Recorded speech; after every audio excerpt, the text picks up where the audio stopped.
this is your first time tuning into an OEC or OEC Emerging Leaders event, OEC is a statewide 501c3 advocacy organization devoted to ensuring healthy air, land, water, and democracy for all who call Ohio home. And our Emerging Leaders program is designed to activate, the next generation of champions, especially here in Central Ohio, for that work. And part of that work is our yearly Emerging Leaders Council. And this month's Emerging Leaders event was designed in almost exclusively by members of our Emerging Leaders Council team. It's a really exciting opportunity, and that's why I'm going to stop talking and I'm going to turn it over to our Emerging Leaders Council team to introduce the entire concept of EnviroRent, a workshop on sustainable housing in Central Ohio. So I believe I am kicking it over to Jake. That's right. Thanks, Chris. So like Chris mentioned, you'll be hearing from some members of the Emerging Leaders Council today, including myself, I'm Jake Kuss, as well as my teammates, Cameron, Harrison, Adrian, and Gwen. And so, kind of early on in our journey with the Emerging Leaders Council, we all found out that we'd have the opportunity to jump into one of three main categories. We could look into service, advocacy, or fundraising. Obviously, this group here, we chose advocacy, and we wanted to take a deeper dive in that. And over the past 4+ months, we've been connecting with a lot of community partners, a lot of which are represented here tonight. But really what we thought about after a lot of brainstorming, a lot of meetings was, how could we tackle more sustainable renting options for Central Ohioans? We thought that would be a great way to have an immediate and long-term impact in our community. And so really we sought to create an advocacy / an educational event, which we're now enjoying tonight. And we want to help folks realize that there is some access to environmentally conscious housing services. It might just be in ways that you haven't thought about or different avenues that we need to explore together, but we wanted to create that platform. And so like I mentioned, you'll be hearing from a number of the Emerging Leader Council members tonight. I'll be kicking it over to Gwen, who is another advocacy team member. Thanks, Jake. So yeah, we hope that tonight you learn about some steps that you can take individually as a renter and maybe how you can advocate to your landlord or property owner. But we also hope that this is a starting point for future conversations to help build community, whether that community is, your neighborhood area or your apartment complex, whatever that might look like. We're hoping that this is kind of a first step to give you maybe an idea of some groundwork that you can lay to kind of build collective power and community as renters. So enjoy our speakers, enjoy learning from them, but don't just leave it here tonight. And again, thank you all for being here. I'm going to pass it off to Cameron now, who's going to introduce some of our speakers. Thank you, Gwen.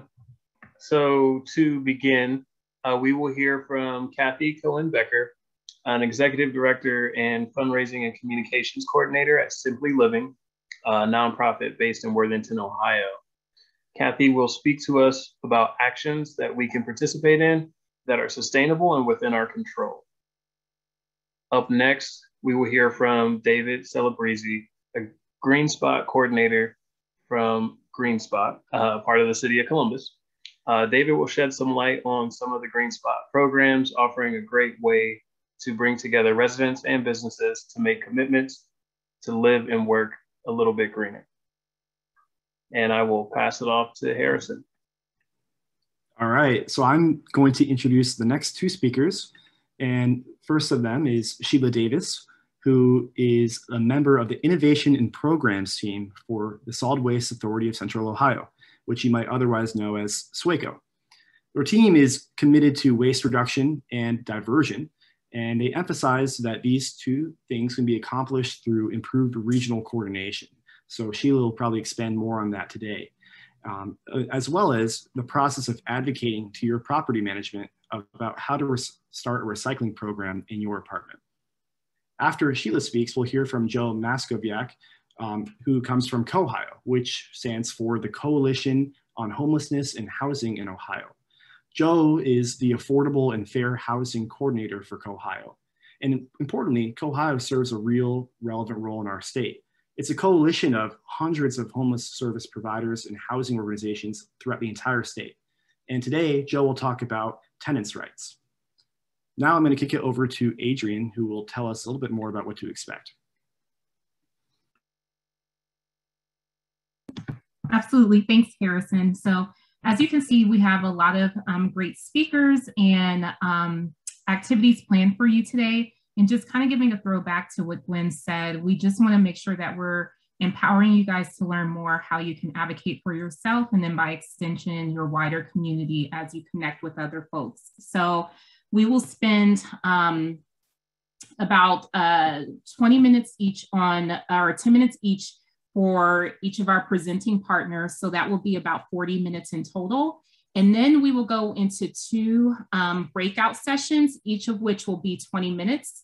As we finish hearing from our presenting partners, I will go into more detail about each of the breakout rooms that you can choose to engage in at the end of their talks. So based on that, I will pass it over to Jake, if you want to. Sure, yeah. First up will be Kathy Cohen-Becker from Simply Living. Kathy, I'll kick it over to you. You can start us off tonight.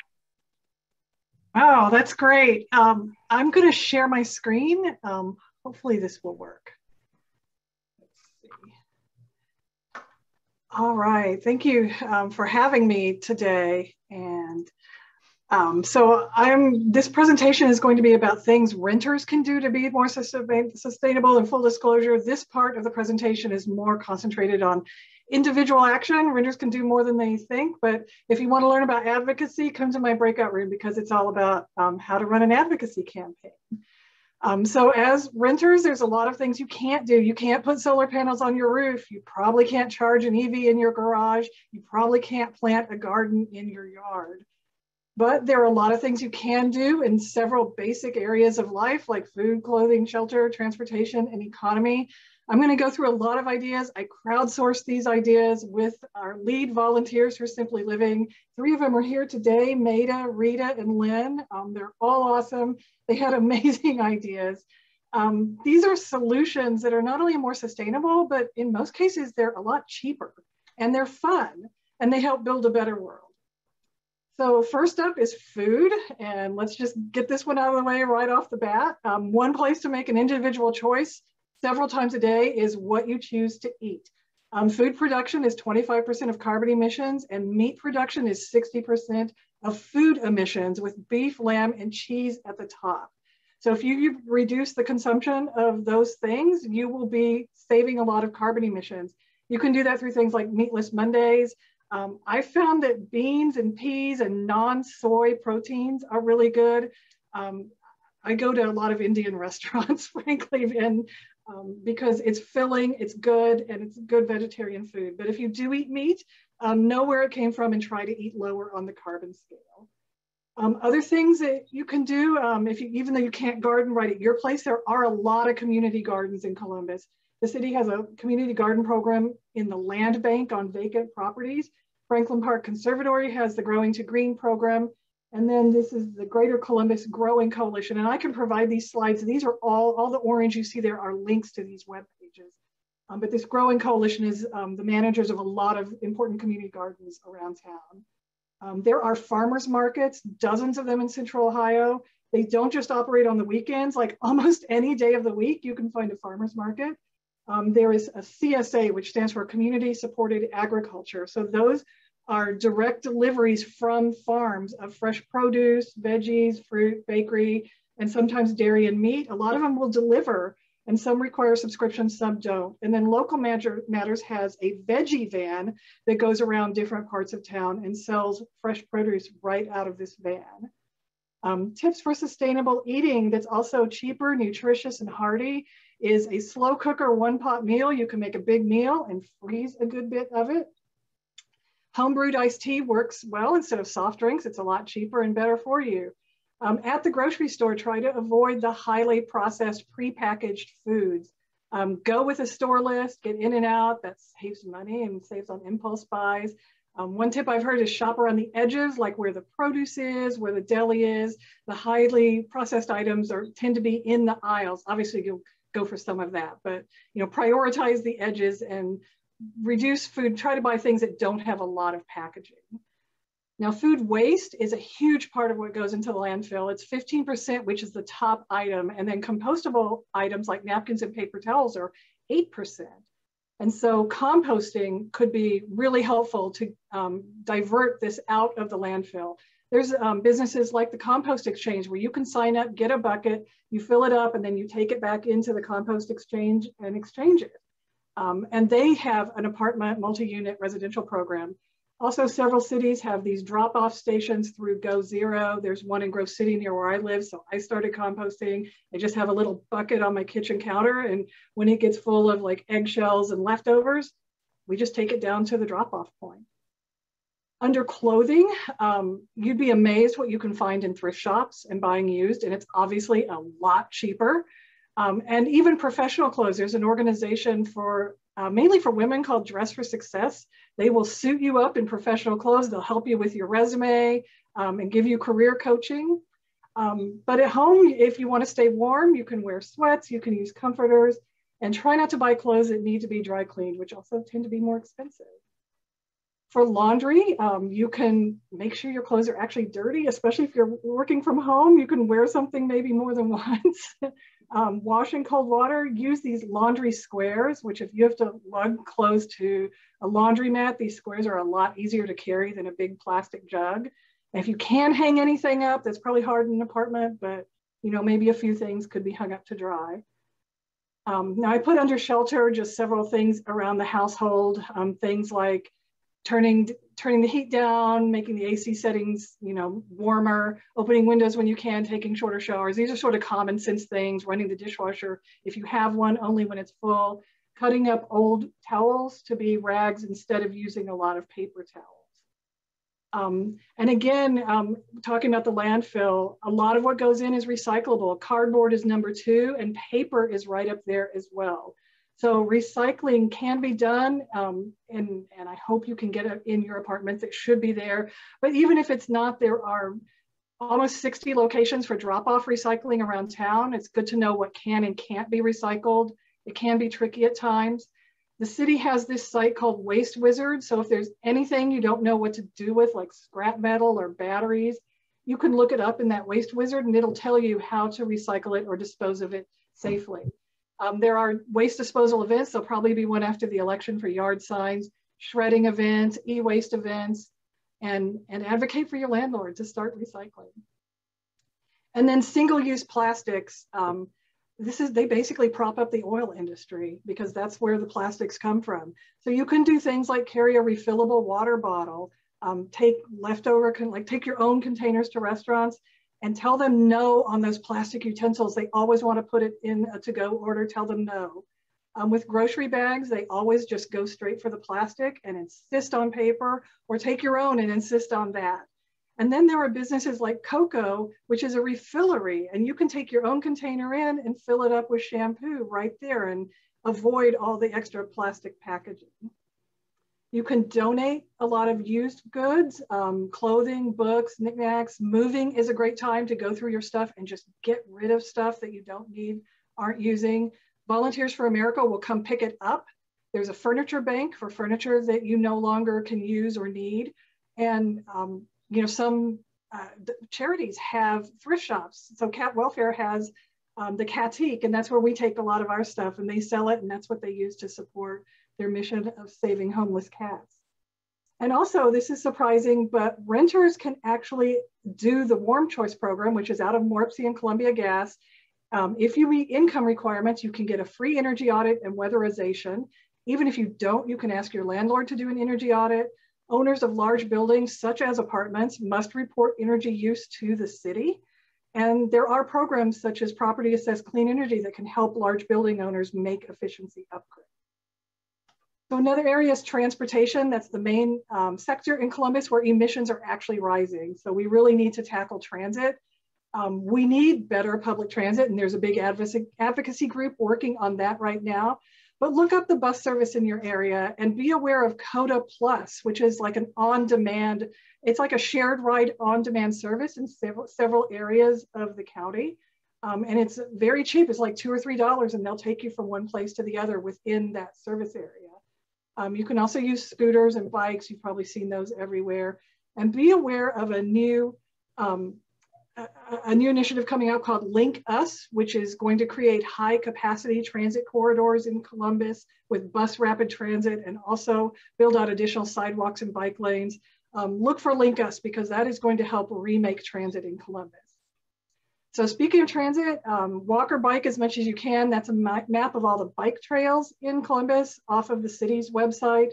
There's also greenway trails, which are more connecting the bigger parks. And then another project in the works is called Rapid 5 to connect all of these trails and all of our waterways. We have 5 main watersheds in Central Ohio. Connect them all through this Rapid 5 project. So keep your eye out for that. If you need a car, try to get a hybrid. For electric vehicles, there is a used market, and they're a lot cheaper.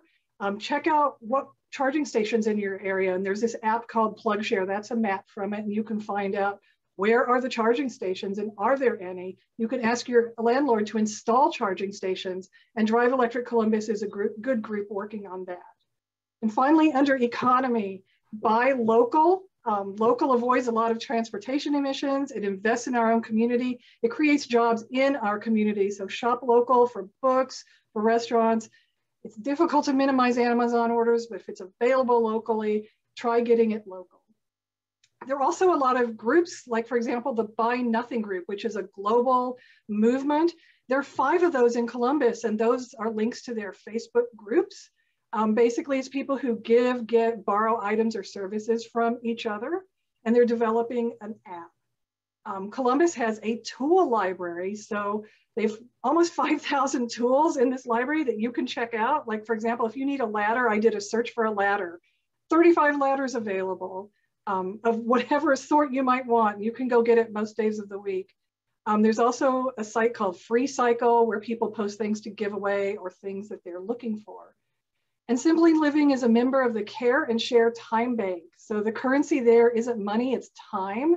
If you provide services to other members, then you get time points, and then you can receive services from others. And we're an organizational member, so if you volunteer for us, you earn hours in the time bank. And so all of that's a lot of individual things you can do, but political action is just as important. And I will be talking in the breakout room about advocacy, but I think I'll leave it there and let the next person go. Great. Well, thank you, Kathy. A lot of good points there. And like you mentioned with your breakout session, if folks are interested in learning a little bit more about that work and a little bit more about advocacy, feel free to jump into that. So next up, we'll have Dave Celebrizie from GreenSpot. I want to quickly encourage folks to drop questions in the chat. We have good conversation going, but feel free to drop questions in there as well. If we do have time left over, we will do a little bit of Q&A with our presenters today. Dave, take it away. Great. Thanks, Jake. Thanks, everybody. I'm going to see if I can't share my screen here. See if I... All right, so I'll go full-blown screen. Can you see that?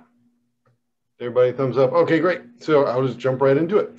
You're probably wondering what King Kong is doing on the screen there, but I'll tell you in a second. But just some quick facts about the region here in Columbus in Central Ohio, in GreenSpot. So we have over 22,000 members that are making commitments to conserve energy, conserve and protect water, reduce, reuse, recycle, commit to green transportation and things of that nature. We provide a menu for folks to think about what actions that they can take, whether you're a renter or a homeowner. A lot of things we all can do. We also have a number of different programs within GreenSpot, over a dozen. I'm not going to go into all of those because it's a limited time, but when you do join, it is free to join, free to be a member. You get a really cool GreenSpot decal for your window. You get an e-dashboard where you can kind of track what you're doing to be green. You're eligible for giveaways. You get a letter from the mayor. And we're doing we do social media campaigns. And so this one, We have our Halloween meme, so you can see King Kong is really pissed off because he's in traffic congestion. Nobody likes to be in traffic congestion. So if you go to morpsiescohio.com, you can figure out how you can limit being in traffic congestion. So check us out on Facebook and Twitter, and now Instagram, which I am, the older I get, the more I'm like, Insta what? I have no idea how to use it, but we do have a volunteer who is helping us out with that. So, and she's a lot younger than me, which is great. So she knows how to do the Instagram. So quick facts about Central Ohio. Hundreds of thousands of renters are here. We're a growing city. 1 million people or more in Central Ohio by not 205. That would be quite astonishing if we had like 2 million people at the year 205. This should be 2050.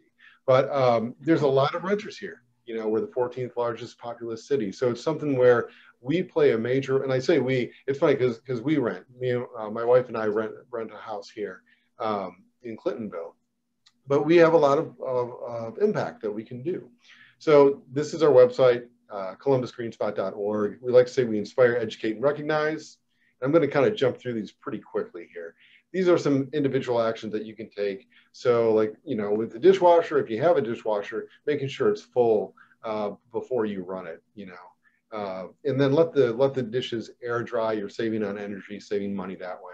Also, this is something you might want to check with your landlord. Like our landlord allowed us to change out some of the aerators. That's the end of the faucet, and put on water efficient aerators so they use less water per minute. And you see or only keep the faucet on when you're using it. So even if you can't change that out, at least like when you're brushing your teeth, make sure you turn the water off. Don't let it just keep running. And then with water, speaking of water, some folks buy water from the store and it costs them a lot of money over the course of the year when City of Columbus water meets or exceeds US EPA standards for that. So drink some tap water, and it costs you about half a penny for a gallon of that. And of course, if you're going out somewhere, bring a reusable water bottle with you with water in it. With the shower, you can get a WaterSense labeled shower head. If you're able to change out the shower head, it uses less water than the average shower head. So you can save, like if you're in a family, you can save up to 40 gallons of water, a day for that. And with the WaterSense label, it uses no more than 2 more, and you can save more than 1,000 gallons a year. Now, if you don't have that ability, maybe take shorter showers. Maybe take 5-minute showers or less. Now, if you have a lot of hair like I do, sometimes that's more difficult, but we all have to make sacrifices. All right, so for the bathroom, while we're still in the bathroom, again, with that faucet aerator I mentioned earlier. Now, some sinks, this is why you should always check with your landlord. Some faucets don't have that ability to take that aerator off. So you don't want to try it and break it, and then you're in like real trouble. So you want to check with your landlord before you do that. And again, another way to save water. And then for the toilet, I mean, some of us probably have like some real Frankenstein toilets that use like up to 6 gallons per flush. It's like the reservoir goes down a little bit every time you flush the toilet. So one thing you can do there is that thing on the right is one of those pure leaf, I prefer the lemon flavor tea. And so after I was done with one of the bottles, I filled it up with rocks, I filled it with water, I tightened it up, and I put it in the back of the toilet. So it's displacing that much water. You might have heard some people say you could put a brick back there. We don't recommend that because over time that brick is going to start disintegrating and it could damage the pipes in the toilet. On the left-hand side there as well, there's an adjuster that you can do, which again, will help conserve water. There's also that old adage, I'm not saying I do it, but some people, if it's yellow, let it mellow. If it's brown, flush it down. So let's put that out there. And this is some information just about annual household leaks. It's actually a bigger problem than you would think. And to check for leaks, there's some things that you can do that are super easy. You can take a cup. I have a cup right here. I have friends at Green Columbus. I got that from them. Just leave it under the faucet for like an hour, whether it's in your kitchen or your bathroom. And if there's water in that, when you come back, you know that your faucet's leaking water. The other thing you can do is put either toilet dye or like cola, so like Pepsi or Coke or RC or some dark cola in the back of the tank of the toilet and wait 15 minutes. And if you see the cola in the bowl, that means the flapper is leaking water. You don't want to use food coloring, because we did that once because we heard about that, and we had to flush like 6 times to get all the food coloring to go, to go through. So it's like, now we're wasting a bunch of water. But if you're using cola, it's pretty much 1 flush and you're done. If you do wash your car, we recommend that you go to a professional car wash, because that water is going to the sanitary sewers. And so it's getting treated before it goes out back into the river. If you're doing it in the street, a lot of that, you're liberating a lot of that pollution that's on your car, oils and greases, and that's on the street. It goes down into the storm drain, which is a different sewer system. It goes directly out into our rivers, and you're using a lot more water. If you do like washing your car at home, please do it over grass, so it at least has a chance to filter some of that out. You have all heard about the light bulbs. So I'm going to skip through that. Also, vampire appliances. So you can kind of read on the screen there. If you're not, if your cell phone is fully charged, unplug it from the wall. We have, microwave, blenders, all those type of things, because it does add up over time. These are the 2 labels that you could look for energy efficient products and water efficiency products. If you are in Columbus and you get your electricity from AEP, you probably are on our community choice aggregation, which is the way in which you're getting your energy through green sources. I only have like 1.5 minutes left, so I'm not going to go into that, but I did include the link there, and I can provide these slides later. So for moving on here, these are just some things that you can do for reducing. Something that I found interesting, I actually got it here, so I read it and don't mess it up.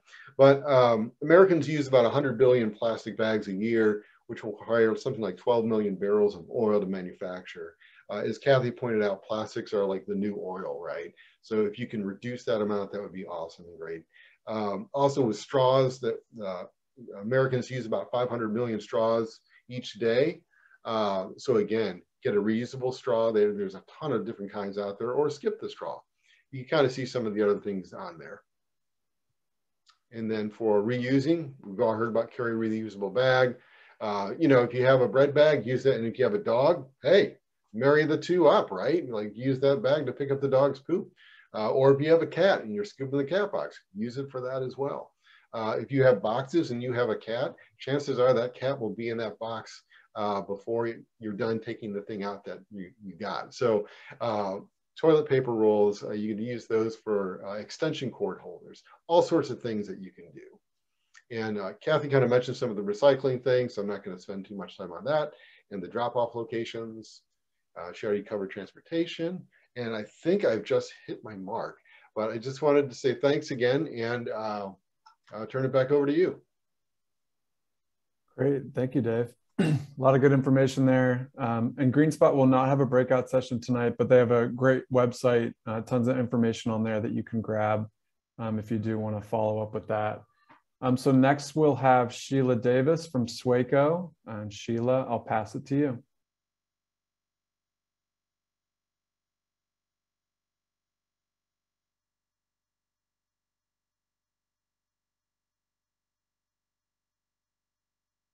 Sorry about that. Everyone can see the screen correctly?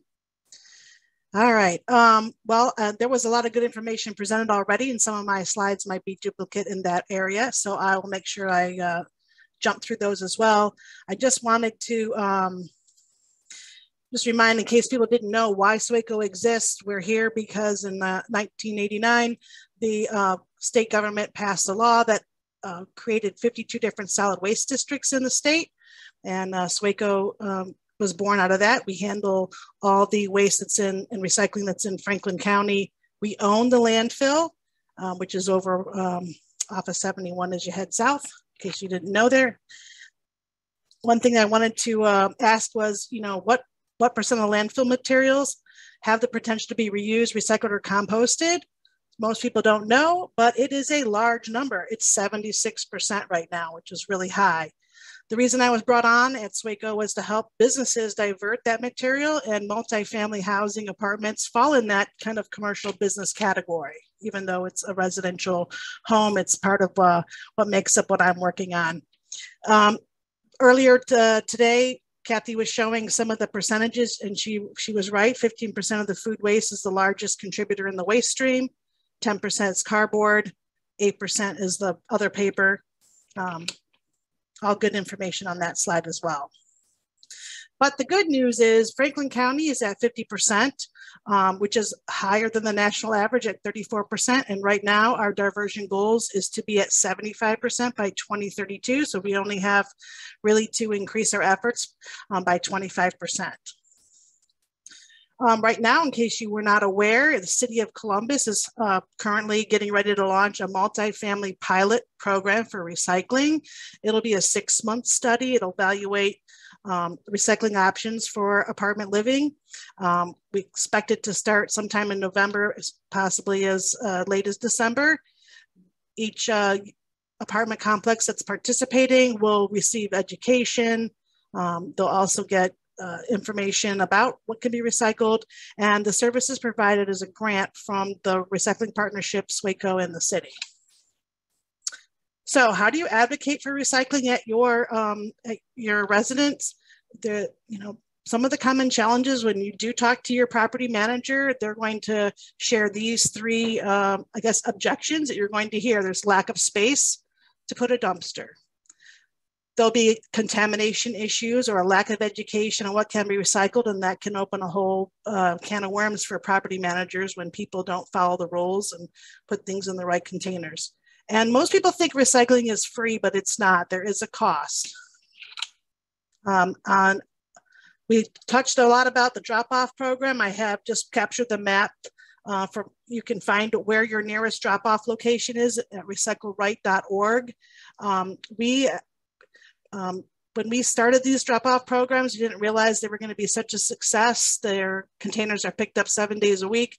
We collect enough recycling that it's I think the same as the City of Hilliard's curbside program. One thing that we always strive for is education about, to educate the residents about your options. So if the space isn't at your apartment complex doesn't allow for a dumpster, then sharing where the drop-off locations are and helping people find those to take their recyclables would be one thing you could do. You could also focus on material types that, start with cardboard because it's easy. Everyone has that. Help them just work up from there. And then another great website besides the city's wizard tool is the Recyclerright.org site. You can click on there for lots of things, including, things that aren't reusable, or like what do you do with books or propane tanks. There actually is a campaign sign drop-off program. I think it's on Saturday the 6th. So there would be information on there if you click through that. And I talked pretty fast, faster than I think I allotted for. I think I had more time, but I'm done with my presentation at the moment. I will be covering in the breakout session a little bit about food waste and composting as well. So thanks, Sheila. Thank you. I think with those couple minutes, if anybody has a pressing question right now, we could definitely field that. If anybody doesn't jump up here relatively quickly, I will move on to our next and final presenter. I'll throw a question out there real quick for Sheila, because I live in an apartment complex that had recycling and then no longer has recycling partway through the pandemic. And you mentioned the pilot program for the multi-unit housing. Is there a way for apartment complexes to encourage them to join into that? How many units are going to be in the pilot? Is there a way for people to get their apartment complex, affirmatively into that thing? If you are apartment complex within the city of Columbus, limits, and you also have a compactor for your trash, then you would definitely be on the top of the list, because in order to measure diversion, you have to get weights. So if you have a trash dumpster that's a compactor, it's going to come across the scales and we'll know, what the tonnage is. So that's their first priority. And then if you have front load containers, I'm not sure how they would handle weighing and measuring that. So that could be that you wouldn't be qualified. But if I put my email in the chat when I introduce myself, and I'll be happy to talk to you guys one-on-one. Mary Long, my colleague, is also on the presentation call today, and she's been handling the pilot program with the city. So they are looking for people to participate for complexes, but A lot of complexes already have recycling in the valet service market, where someone picks it up and takes it for you, like trash cab. So there are things that are happening now. I'm not sure why yours stopped recycling.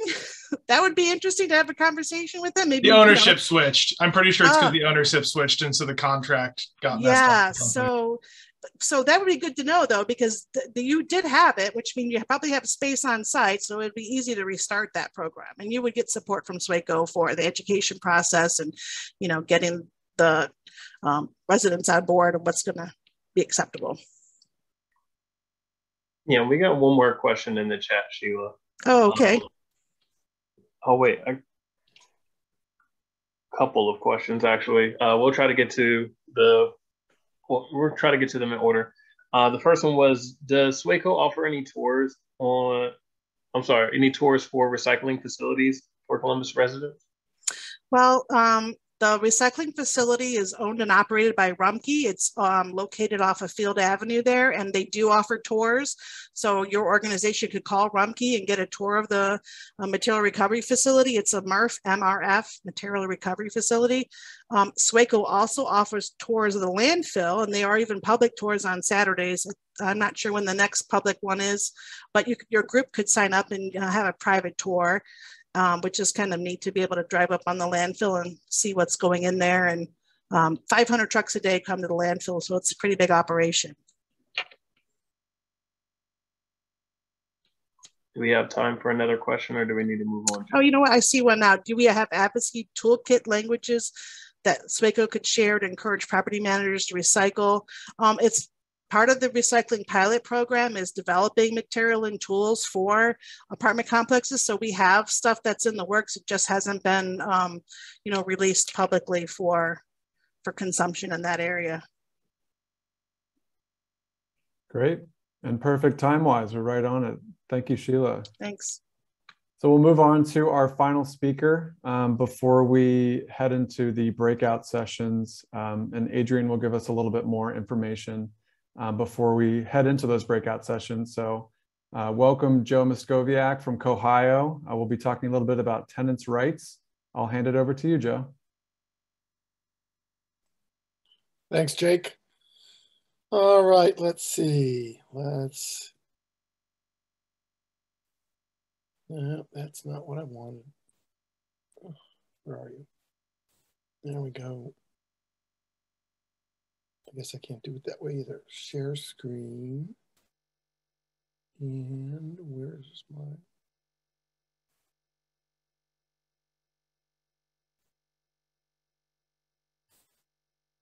That's not coming up on there, is it? No, so if you click the share screen option, it should give you options on which part of your screen you want to share, I think. And then you select that option. Yeah, but it's not letting me show my PowerPoint. Joe, you sent me your PowerPoint. Do you want me to just share my screen? Can I still do the PowerPoint? Yeah, I can put the PowerPoint up. I would have to click through for you, so you just cue me when to share. Yeah, let's hold off on that. Okay. Why can't I get it?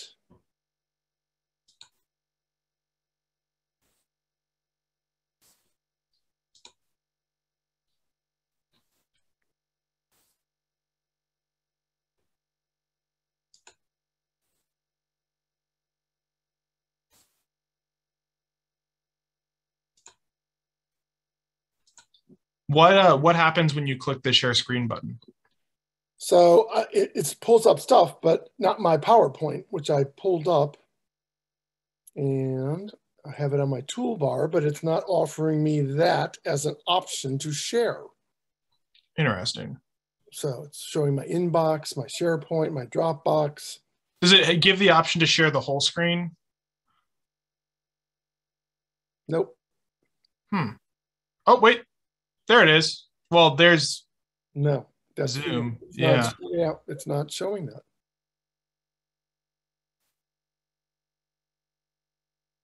Interesting.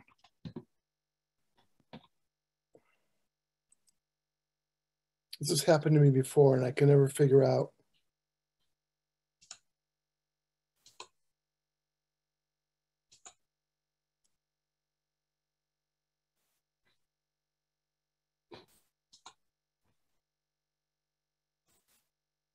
it is simply not allowing me to pull up my, maybe we're going to have to do it that way. I'm sorry. I don't know what's No worries. Just cue me when to, can you see it now? Yeah, so here's the problem. I animate, so every bullet point is 1 by 1 by 1 by 1. Which is why I wanted to do it, because I didn't want to say next one, next one, next one, next one, which is what apparently I'm going to have to do. All right, so anyway, yep, I'm Jim Skobiak. That's my title. More importantly, for folks here, I'm an attorney. For over 30 years, I was a legal aid attorney, and my specialization in both legal aid offices was landlord tenant law with a subspecialty in utility law. All right, let's go to the next. So just so everybody understands, from what I'm seeing from others, my objectives were very different than everybody else's. So I was asked to talk about the intersection between landlord tenant law and utilities, which you're going to see here, a little deeper dive on submetering and what a mess that is, and it is, and then a little bit about what the PUCO does regarding landlord tenant issues, which we'll see at the end. All right, but starting with landlord tenant law. All right, put it up there. All right, so, and you can put up the next bullet point too. So essentially, landlord tenant law and utilities are confined to these two statutes. They do not say very much. You have to have water, and it has to run, and it has to be a reasonable amount of hot water. And if you think there's a definition of reasonable anywhere to be found, you would be mistaken. Sometimes you might find a definition in local housing codes. Columbus has a housing code. I cannot tell you off the top of my head whether they have a definition or temperature for water. So same thing with when it comes to heat, not really for air conditioning. And the only other intersection is landlords are specifically prohibited from using turning off utilities as a way to oust tenants from their units without going through the court system to properly evict them. All right. The problem for tenants, however, is that essentially they have to go to court and they have to get something called an injunction. And if they have to do that by themselves, they're in a world of hurt. So to be able to do that. All right, next. All right, so pretty much all of the utility stuff is going to be found in the lease. Keep going. All right, and the lease will control what the landlord or the tenant can do. And of course, it's mostly a function of what the landlord can do. And it can be as simple as tenant is obligated to pay and say nothing more without saying how much, what, how, when, where, or anything. We recently saw an interesting provision, an addendum to a contract in which the tenant agrees to pay a fee called a CAM fee to cover the cost of the landlord's cost of providing service, including utility service, to the common areas. So they will do the work. You, the tenant, will get to pay for that work. How much is that? Well, you don't know, because it depends on the square footage of your unit, and it depends on what actually they're doing in the common area, like landscaping, watering, lighting, and how much that costs any particular. So you as a tenant never know until you get the bill. Doesn't that sound like fun, everybody? All right. So if utilities are in the landlord's name, again, people call us all the time. They won't give me the bill. They just tell me how much it is. You know what? The law doesn't say they have to. Is that ridiculous? Yes, but the law can be sublime. All right. Somebody already talked about this, but I want to reemphasize utility-related modifications, solar panels and stuff. Almost always, leases are going to have, not without the written permission of the landlord. It is amazing how many landlords simply will not agree to that based on my experience. They don't have to have a reason. They often don't really have a reason. They just don't know it. They're not in charge of it. And so they're not going to do it, or they're not going to let you, the tenant, do it. All right, next slide. So on to the PUCO. all right, the Public Utilities Commission of Ohio. Basically, it comes under revised code 4905.04. Keep going. All right, so it defines public utility, and it goes on and on about that. All right, so again, I am assuming most people know all about public utilities if we're part of OEC, and I don't have to spend a lot of time with that. This is just a setup for the next slide. So, which is about submetering. Submetering, that's when a third party, which can be a landlord or a third party contractor in Columbus area, Nationwide Energy Partners is a big company that's done a lot of this, where they buy utility services from typically the regulated utility or maybe the municipal water company for Columbus. And then they resell it to consumers. They're often called resellers. Go on.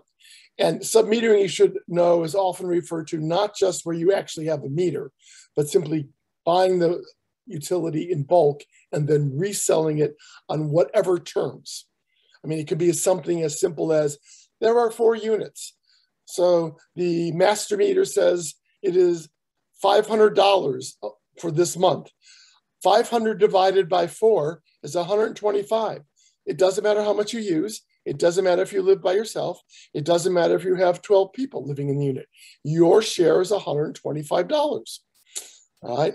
So the PUCO can regulate submetering if they're considered a public utility under the statute.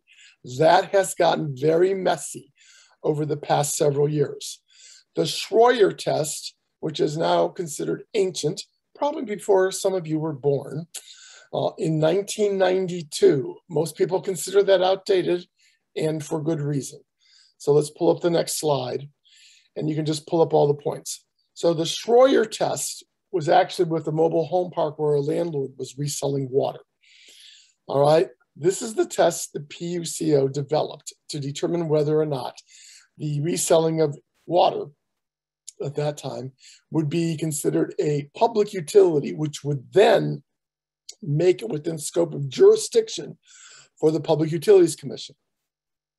I'm not going to read the slides. You guys can read. I'm sure you don't need me to read to you, but almost always they fail the first question and the second question because they don't avail themselves of special benefits like PIP, if you guys know about PIP, for low-income customers. They are not available to the public. They're available to that particular resident complex.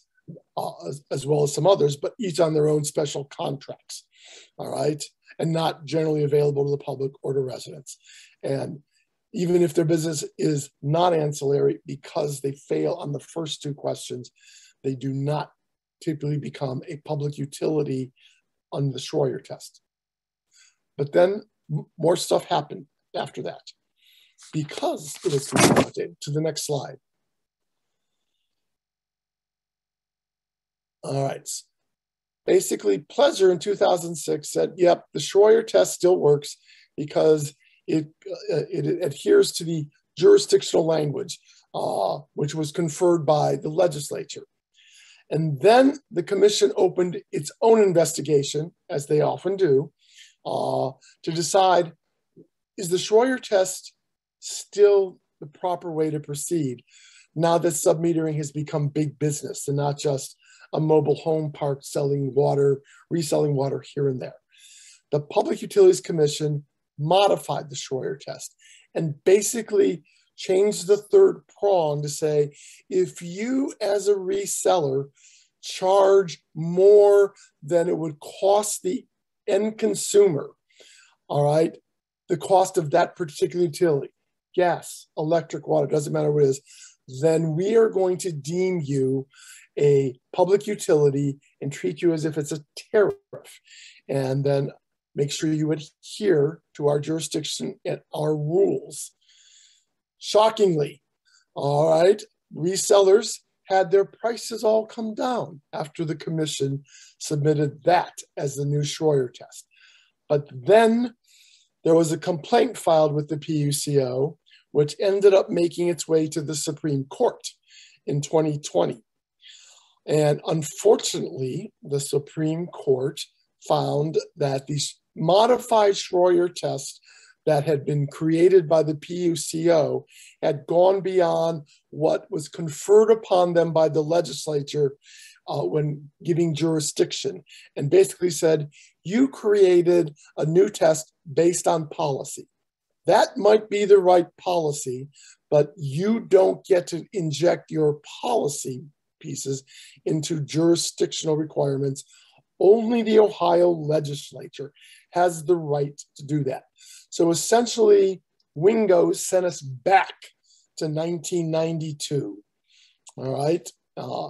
And there's no essential rights for tenants to challenge how much the bill is, whether if there is a meter, the meter is working correctly. In the world of submetering, whether it's by the landlord or submetering companies, it is the wild, wild west. There are no rules. Not for lack of trying, there have been many bills introduced, which I have been part of. And basically, if you talk to the submetering companies, they will come to the table saying, what problem? Problems? We don't know of any problems. We don't have any complaints. What are you talking about? There's no problem here. Don't look behind the curtain. So, yeah, I have a little bias about that, as you might be able to detect from my editorial comments. On to the next slide. So, as I said, they rejected the Schroeder test. PUCO can still use Schroeder, and I guess they do, but it really doesn't help us, in my opinion, to figure out how to deal with submetering in the modern context when you have somebody like Nationwide Energy Partners. And there's more than just them. And Central Ohio, for whatever reason, seems to be ground zero in Ohio for submetering companies. They're expanding, they're creating a greater breadth, but Central Ohio is still ground zero for most of them. All right, so onto the PUCO rules. There are some that intersect with landlord tenant law, and they're important. Basically, as the first bullet point says, they're really geared at trying to make sure landlords do not use the utility company to shut off utilities to force the tenant out, especially when the bill is in the landlord's name, as they often are, where they basically call and say, oh yeah, the tenant's gone, they're not there anymore. And then the tenant calls after there's a disconnection and says, hey, what happened to my lights? And they go, oh, well, we thought there was no one living there. That's what the landlord told us. That's not true. We're still here, all right, trying to call you in the dark. Put our lights back on.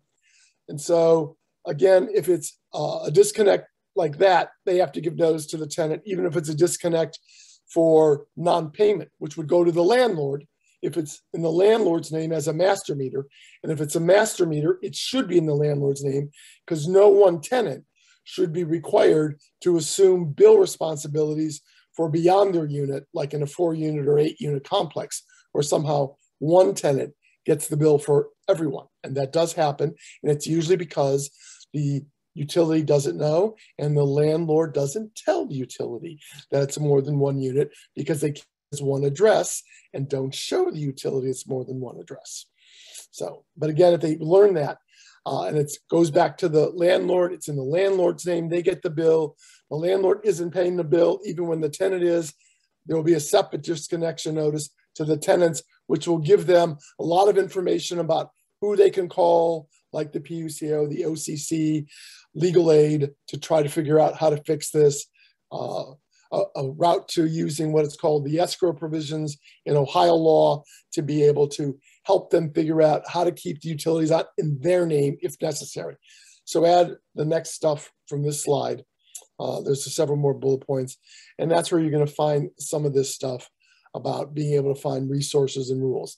And so the final piece I have is about resources. I was asked to talk a little bit about that, which is all in the next slide. So HEAP is a big one. People have already talked about that. It helps. You have to be low income, like it says, 175% of the federal poverty level. And it will help with winter and summer, summer for air conditioning, of course, summer for heating. There's also the winter reconnect order, which is not limited to those at the federal poverty threshold. anybody who needs to have their utilities reconnected can use the winter reconnect order, which allows them to have it done at $175, even if he can't help pay. And then a reconnection charge of $36, and then set up in a payment plan. All right, so that they can get it back together. All right, last bullet point. So as I said, there's no eligibility requirements. Folks who are low income can use HEAP in connection with the winter reconnect order to put it all together to help themselves get reconnected with either heat or electricity. Some water, very little water is regulated by the PUCO.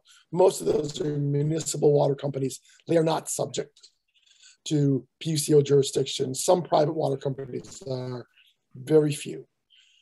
All right, and then my last slide simply contains my contact information and how you can find me if you want to find me.